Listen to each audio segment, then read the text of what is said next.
Il Veneto è l'unica regione in Italia a non applicare ulteriori tasse rispetto a quelle previste dallo Stato e obbligatorie per legge. A ricordarlo con una punta di orgoglio il governatore Luca Zaia durante la presentazione della manovra di bilancio in Consiglio regionale.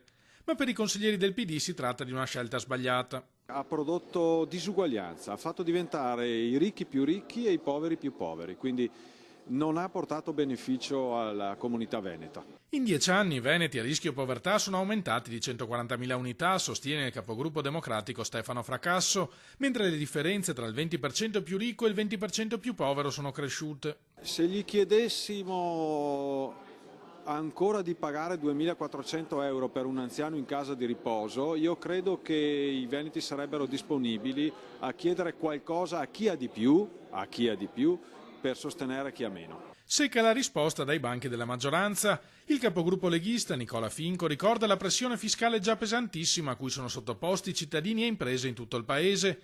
Respingiamo con forza, scandisce, l'idea di mettere le mani in tasca ai veneti. Questa è una follia, soprattutto in un momento di crisi come questa. Noi in questi anni abbiamo avuto la capacità di ridurre le spese, di fare delle economie di scala per continuare a mantenere i servizi senza applicare una nuova tassazione, a differenza di tutto il resto d'Italia.